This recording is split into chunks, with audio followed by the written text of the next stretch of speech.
Welcome to Building My Legacy podcast. This podcast is designed for leaders and entrepreneurs who want to leave a legacy and will provide strategies that focus upon key elements for legacy creation, determining your desired impact and its benefit, increasing your legacy's reach by engaging key stakeholders, planning, prioritizing, and executing. Here's your host, Dr. Lois Sonste. Welcome, everybody, to today's Building My Legacy podcast. I have with me again, Craig Neal. He has been such a marvelous person to speak with, talking about how do we reflect, how do we be authentic, and really grow and develop our workplaces. And today, we're going to talk about collaboration. He is the collaborator. That is his trademark. And so I'm really eager to learn from you, Craig, a little bit about why collaboration. Why do you call yourself the collaborator? And why is it so important to you that you actually trademark that name? Well, thank you so much, first and foremost, Lois, on having me on your podcast once again. You know what? Before we go on, I'm going to just interrupt. We just recently, those of you who haven't heard Craig before, we just recently had him on our podcast. So we will have a reference to the previous podcast, so you can go to the previous podcast and listen to him. He had some remarkable insights. As a matter of fact, my team who edits the podcast said, we watched that all the way through. So, wow. So that's quite a tribute to you. Well, thank you very much, Lois. I truly do appreciate it. And as I was saying, thank you for having me on again. And, even after, our quick session, we had some dialogue afterwards, and honestly, we could have talked, for another hour or so. But I also want to let your audience know some of the things I shared about you. One, you're a fantastic questioner, but more importantly, a listener. And I think that's very important. And it wasn't listening just to respond. It's listening to, internalize and understand. And so I do appreciate that. And here I am again. So thank you. I'm so excited. Craig, right now, we have so much rancor about so many things, and collaboration is the opposite, right? Yeah. So talk a little bit about how you got into that and why that's so important to you. Well, I started this, my practice about 25 years ago. And of course, it's seen, some changes, throughout time. Right. So adding more understanding of not just organizational structures, but how we interact and engage as people. I believe I saw a post that you put up that says that we're taught to compete as opposed to being taught to collaborate. Yeah. And so when we take that, the definition of collaboration or collaborator, it basically denotes someone who is in cahoots or partnering with you to accomplish the same goal. And in my space, organizational development, culture, strategy, and a slew of things. It's important. As a matter of fact, it's imperative that people have the same goals in mind, regardless of the title or the task. Their role really does impact the success of whatever that organization is focused on. But we come from different spaces, different places. And too often, as I talked about that post, the competition, I need to compete. I want to be the best. I'm striving to, gain this promotion. I want to make more money, or, I really want to show everyone my flair. And that's great. I mean, we should, find a way to stand out, but stand out without compromising everyone else's shared goals and values as well. So a little bit of background, like I said, 25 years. I'm one of those rare guys who calls himself a polymath. And by dint, I've taken a lot of my time, which is really my wealth and my value, to not only learn, but also master specific aspects of life and business skills. It's interesting to me. It's interesting to learn new things, to tinker with it, be bold, and, barring that I, don't die, experiment. Right. I probably won't mess with electricity or, do any extreme sports or jump out of a plane, but I will, examine new things that I've learned and research. But being able to transition from marketing, sales, strategy, design building, branding, intellectual property, and a slew of other skill sets that I have, conveying that message and saying, hey, I could do this, and this. Sometimes it's very overwhelming.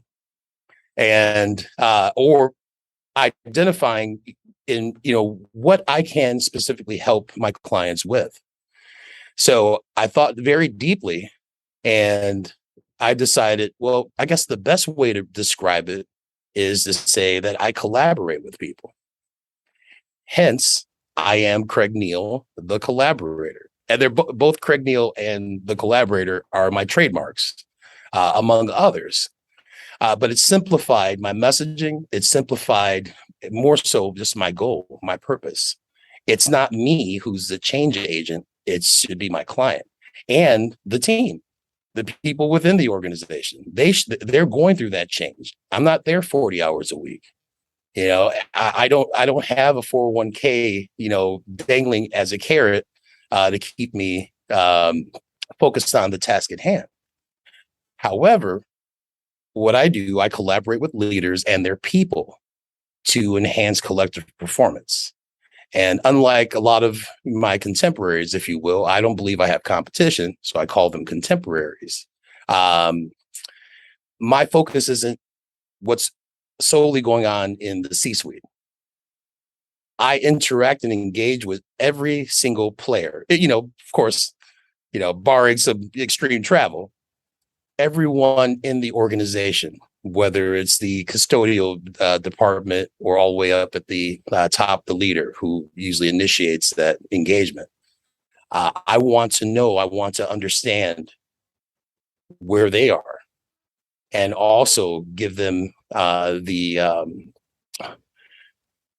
safe environment to communicate what they desire within their respective role, and also give them the assurance, hey, I'm there with you. I am the collaborator, right? We have the same goals in mind individually, but even more so collectively, because Lois, we both know that motivation is intrinsic. So I don't know what motivates Pam every morning, but there's something, to put her clothes on and go, jump in the car and get to work, right? And what John may be experiencing and what's motivating him may be different, but we don't take enough time to really understand each other. Yes, I know we're going to be here. It's 8:00 and we'll be done at 5. And I might say, hey, how are the kids? But kind of just lightly asking that question without really internalizing what, how are the kids? What do I need to know? So we can, work together. And I'm not really specifying like, okay, we have to be best friends in the workplace. But darn it, I mean, if we're going to spend, 40 plus hours, I want to know who I'm working with, and I want to do my best to help that person achieve their goals. And, essentially, aside from my skill sets, I act as a conduit to bringing everyone together. So we're talking about roles instead of titles. What I like about what you just said is when we start talking about authenticity, transparency, getting to know our employees. There's a part of that that in today's world is threatening, because what will you do with that information? But when you put in the context of how do I help you meet your goals, that takes some of that threat out, because now I see you're focused on me. Yes. And I think that's what people are so hungry for, that right now. Don't you think? I agree, and I recently, have connected with, a variety of practitioners or specialists, right? Everyone says they're a consultant today, but, very few are, right? They just added it to the title, or a coach or something like that. But I've noticed there are a lot of folks really championing confidence. People have lost confidence in their ability to become better. And there's no substitute for better. That's a shameless plug, another one of my trademark approaches, right? So incrementally, developing, I guess, not just your skill sets, but your awareness. And so with so many people subscribing to ways to develop and enhance confidence, it's very telling of, what's happening in the workplace. So if you don't even have the confidence to, move forward, or to, or confidence in yourself, it's really difficult to create a collaborative, workspace. I want to talk about that a little bit more, if you don't mind, because I was just reading this last week, and I'll be doing a post fairly soon on it. Was Gallup's recent research, 2022 workplace research. 74% globally do not trust their organizational leadership right now. Wow. 74%? 74%. Yeah. Wow. And I read that and I said, wow, what does that mean for us in terms of what it is that you're building and how you're building and how I try to create things? Because for me, trust is fundamental. Mm-hmm. I'm hearing that in what you're saying as well. Yes. Oh, wow. That's beautiful, Lois. And so when I hear those, when I hear those stats, right? To me, it's a challenge. Yeah. It means, all right, let's change the narrative, or at least change the perception. Yeah. Right. So, and with all the discourse within our, our society, period, where you're the expose of, today's top leader. I mean, even the gentleman who was like paying the high salaries to his team members and his staff, and promoting, paying them fairly, has just been exposed to have run into some challenges that showed impropriety, right? So the trust is broken, although he was like a media, golden child. Politically, big behemoth, corporations just canceling people. Like, hey, I think there was a company named Better that let everyone go through like a video conference, or some kind of indirect communication, right? It's very tough. You and I have heard, Lois, hey, people don't leave, companies, they leave bosses. Well, guess what? They're leaving everything. They're leaving everything behind and moving forward, because, I'd rather bet on myself than, believe that if I keep my nose clean, do everything that I'm supposed to do, I'm going to progress, professionally, and retire with dignity. That dynamic has changed. And, it sounds like a great way to, for anyone who's in the development space, great opportunity to develop people. I think it is, but I think also I'm seeing a lot of people in the consulting coaching space missing how to do it, or is it the how to do it? It's really understanding the what drives people, what's innate in us. It's what you're talking about with motivation in a sense, right? Yeah. It's not understanding that it's not just a process. It's not just a fix that you apply. There's something deeper that has to happen. And when you talk, Craig, about going to the warehouse, to the people, doing the shipping throughout the organization and really learning, what is it that they're doing? How do they feel about their work? What's working? What's not working? And through that, really understanding what's working in the organization. That is part of what I think people are asking for or talking about and saying, we're missing it, we're losing it, but we're also not helping people learn how to communicate all across those levels. Yeah, and this is the issue. These thumbs. This is where we are.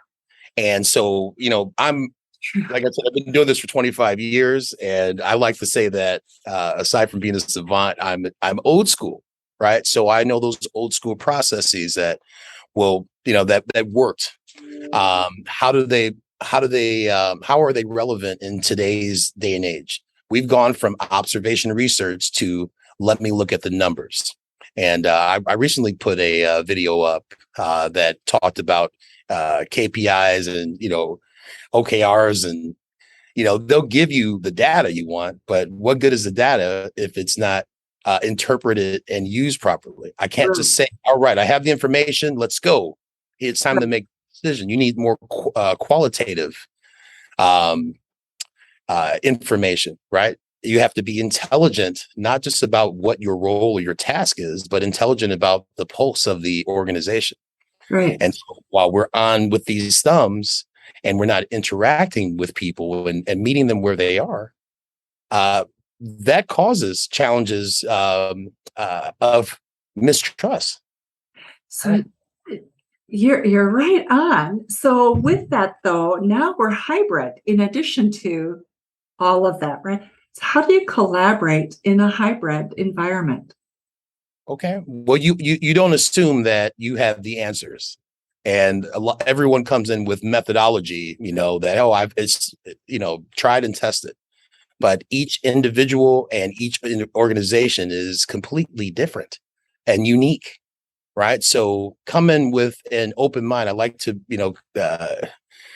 initiate an engagement with developing that trust, right? And it's not an event, but it's it's a process with the relationship. At the onset, sure, but over time, you need to maintain that level of trust so people open up and they share things that are deeper. But to fully answer your question, Lois, it's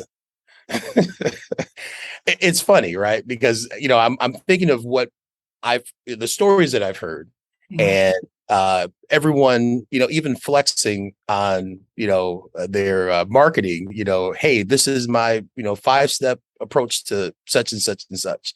How do you know it shouldn't have been 2 steps? But you're jumping in to apply methodology or best practices from other places without fully engaging and understanding the people in front of you, right? So what works at one bank is not going to work at the next. What works at one restaurant isn't going to work at the next. But more importantly, let me find out, not just what the leaders' goals are. Of course, that's important because that buy-in, at the top. But also, what are the goals of some of these, folks who, are stepping away from their family life and to work hard and provide something worthwhile for their families. And so if you come in with a goal in mind to understand those whys, you'll find a path that leads you to what, and what do we do with this? How do we interpret all the information and the feedback that we're receiving? Intelligent questioning is important, right?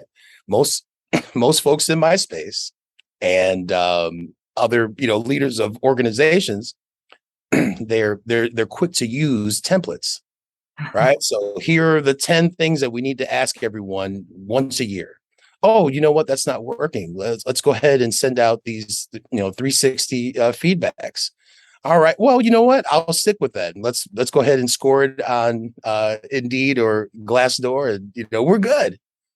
But that's not how it works, because you're gonna get surface stuff, or you're gonna get more people who follow compliance instead of genuinely contributing the feedback that you need to lead a successful organization.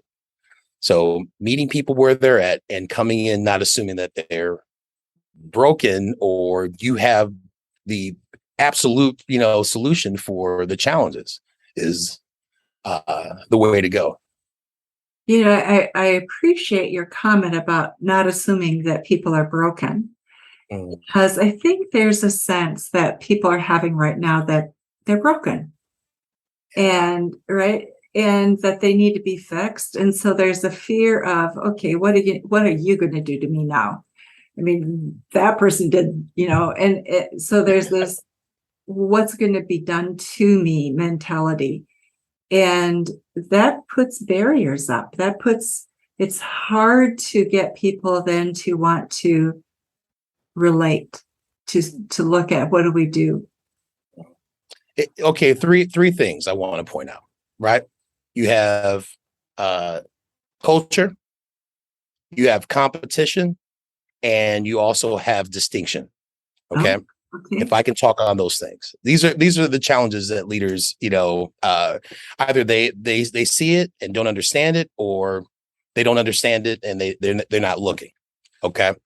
So in respect to culture works both ways, right? It promotes how great an organization is internally and externally, right? So you can attract the right type of people to come to an organization, provided that you walk that walk and you talk that talk.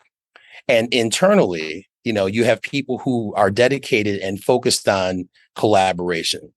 They trust the direction of the company, whether we're at in the middle of a crisis or we're coming back into I guess the normal of things, if you will, which more than likely won't happen.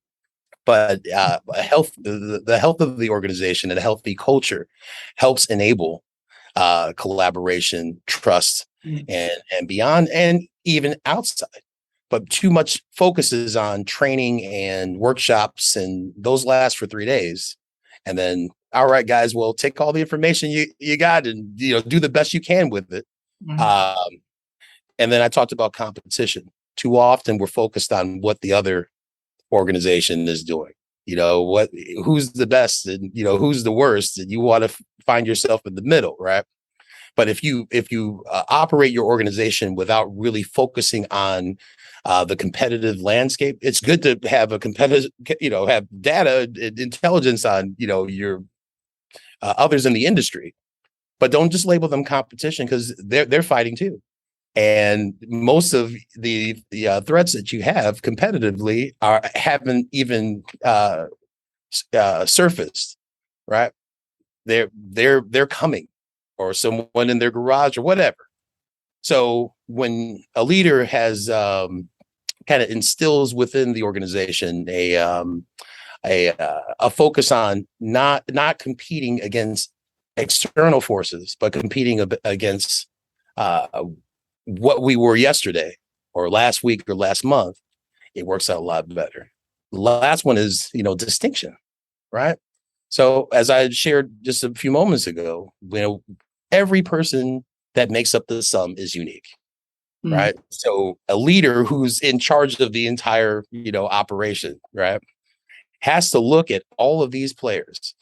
I'm from Chicago originally. We talked about that before. And I remember watching the Bulls. Yeah, Michael Jordan was the superstar, but everyone played a part. Yes, his skills were above others, but it wasn't evident, at least at the time, that there was any infighting, right? Everyone played a part to support him as he supported them with the skills and the background that, each person had. And we come from different regions of the world. We come from different upbringings. You know, how some people eat, would they chew with their mouth closed? Some people chew and smack, as my mom used to say, right? And we shouldn't be looking at them as we shouldn't be looking or focusing on differences. We should be focusing on similarities and what those differences can bring to the collective. And so with that distinction, right, your best people working together, bringing all that they have to make this thing better, is how you're going to compete in the marketplace, how you're going to, of course, bring in more unique players to add to it, right? But diversity, inclusion, equity, and all that stuff is fantastic. You know, there's a big push for that. But however, if we start with being exclusively inclusive, right? Meaning that you are joining part of this club, this, you know, collective of different minds. It allows us to focus on our diverse mindsets and our diverse cognitive abilities versus worrying about our differences. If you're catching what I'm saying. Yeah. So, distinction. I like that perspective, because when we look at the strength of differences, we see possibilities. When we look at the weakness of difference, or the less than-ness of difference, then we get lost in that and we can't see past it. So I like your rephrasing it into distinction. Yeah, well, you know, cognitive, diversity, wins the game, right? Your competitive advantage is in the company you keep. And maybe there's a double entendre to that, I don't know. But the truth of the matter is that that's going to help you stand out, right? Reinventing the wheel is good luck, right? It's not going to happen.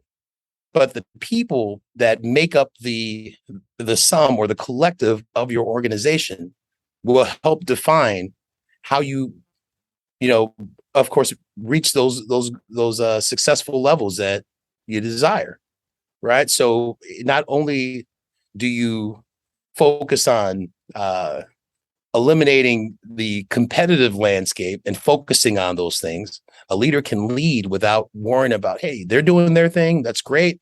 Let's work on how we can, become better.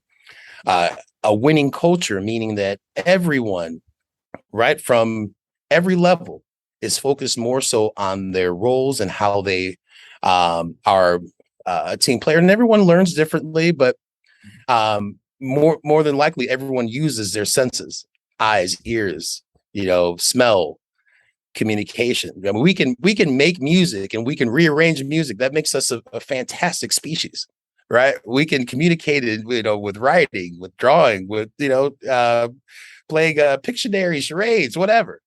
So there are many ways to go about it that everyone can have a piece of.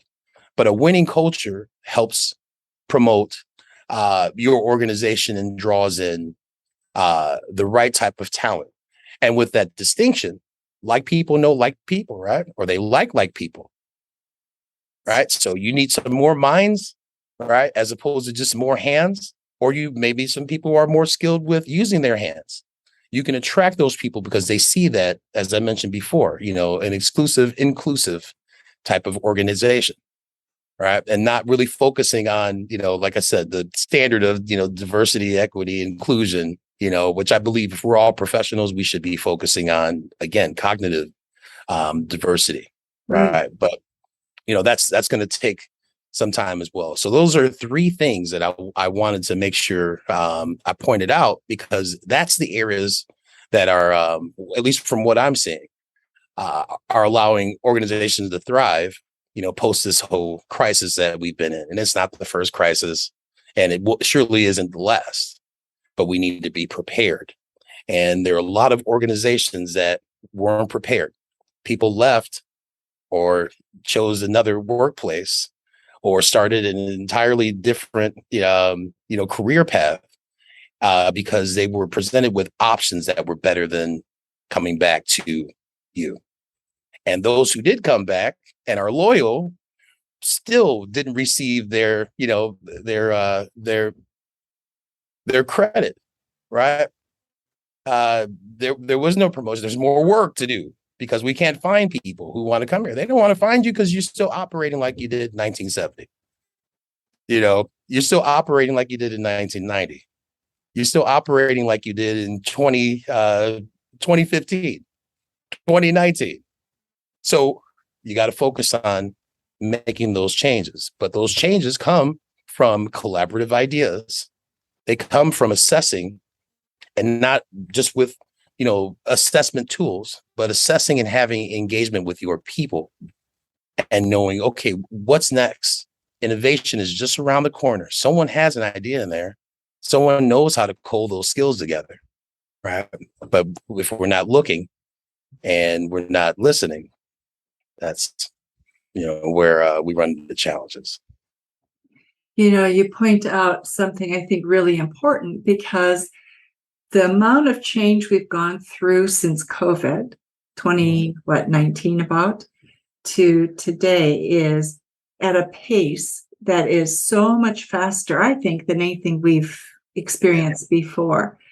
And so I'm hearing and seeing a deep need in people that there's that sense of, I want to belong, I want to connect, I want to really, there is a desire to give and to become passionate about what you're doing. But it's also, please do it in a way that is not the 1970s, not the 2000. Yeah. Well, I mean, you're absolutely right, Lois. I mean, okay, so let's talk about strategy for a minute, right? So everyone had to, change their strategy because we already lost, now it's like 3 years, right? Of what was planned, or the things had to change. Unfortunately, I'm seeing a lot of folks in the executive ranks coming up with different ways to approach some of their strategic goals, but they're not sharing that or incorporating that into their organization's culture. So the expectation is still high, right? It's a numbers game right now. Everyone wants to recoup from the losses because they've got the pressure from the board, and also, some, particular goals that, weren't as reachable prior to the pandemic, but it's not being communicated. So we changed the strategy completely and not focus on our internal issues culturally. Right? We want everyone to follow this plan, but we're not opening up or creating the environment for this plan to be successful. That it's interesting because we don't talk about the need to change culture because strategy changed. Yeah. And we kind of create a strategy or culture and let it live on into perpetuity. Yeah. But it's got to change, doesn't it? That's interesting. Yeah. And that's usually where I come in. I'm very selective about, who I work with. I only work with a handful of clients in a calendar year, which is sure it provides some scarcity, but also I have an opportunity to be very focused and targeted on, how I can be of impact and collaborate. Mm-hmm. However, I like to do my research and identify those organizations that are having challenges putting all the pieces together, and not just saying, okay, as mentioned before, well, here's the recipe. Mm-hmm. No, there are a lot of moving parts these days because everything seems to be faster, but it's still the same 24 hours. It's just that we have a lot to attend to during these 24 hours. Yeah. And so, if an entire executive department or middle management department, had an exodus, what are leaders faced with? Right? How can they how can they stay on track? So they're recruiting folks who, hey, no experience. That's great. Come on, come lead this organization. We'll support you. But that's not the way it's supposed to go. Right. And you have a lot of folks who don't know how to take, a 50-year-old company to the next level because they don't have the support. They don't have the collaborative assistance from those who have who are the most demanding. Right. It's just like, here are the keys, just run it because I don't want to. And anyone operating in that space, should be ashamed of themselves, honestly. The older generation that had 20 years, 10 years of experience should be passing along information to these new folks. But they're not, because it's like, well, I'm almost done. I don't want to deal with the headaches or these labels and, misperceptions of who's, the millennials and, all this nonsense. That's why, I talked about diversity, inclusion and all that stuff, it all plays a part, but we focus on that negative too much instead of focusing on how those differences can really, really take organizations and the people within them to new heights. Yeah. And so I want to share as much information, whether up or down, or, find it right in the middle, so everyone can perform at their max. How great would it be to have worked at an organization? It's very rare now. I spent 40 or 50 years at, Acme Incorporated. And now I can retire knowing that that my legacy within the company, because of the work that I did and the other people that I trained or, helped get to, that next level, are going to keep this thing going. And I can talk to my grandkids about, that company at one point it was like this, but then we got to this midpoint and now it's great. Perhaps you can be there. It's not happening. Right. But it has happened. And there's plenty of opportunity for it to there's plenty of opportunity for those who are very focused on developing people to get there. That's what I think of. I think it's going to be so huge. I'm still here. Okay, moving forward, it's going to be so huge because if we don't start looking at some of those issues, Craig, we're going to be left behind.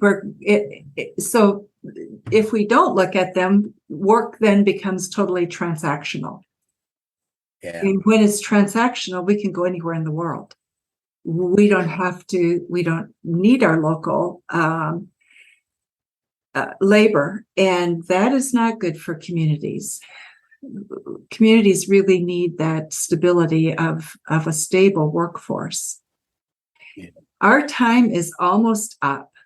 What did we leave out that we should have talked about? Well, you know what?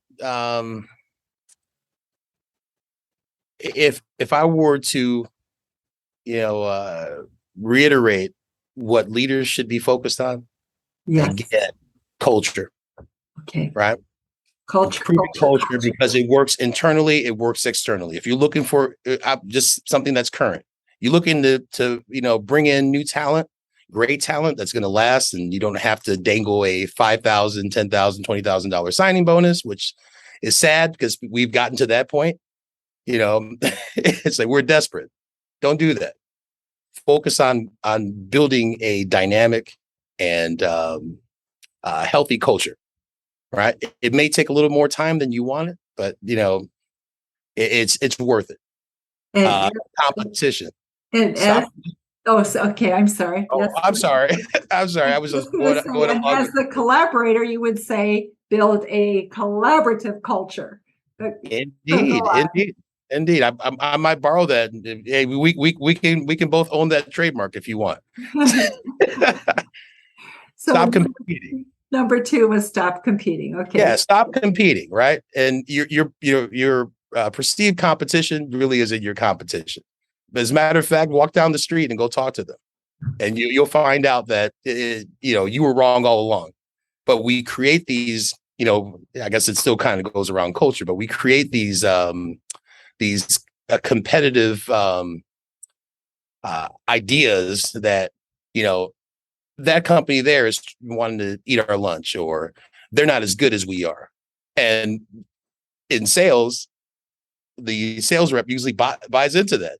Yeah, well, they had this snafu in 1980, and they haven't been able to recover, and so they share that same sentiment, and they're blowing it, right? They're going to believe that stuff. Stop competing. Compete against yourself. Compete against your organization's success from yesterday and before that. Make the organization better, right? By eliminating competition, and you'll do fine. Lastly, distinction. You got to stand out some way, right? Sure, some people go through a branding exercise, and we rebrand it. Everything looks nice, but I can make anyone look like $1 billion. But do they walk that walk, and can they talk that talk to reflect that? Which dives back into that authenticity and your competitive advantage. Again, everyone is within the company you keep. Culture lives within people. So I like that. Those are the last things. That's another one of my trademark approaches as well. Culture lives within people.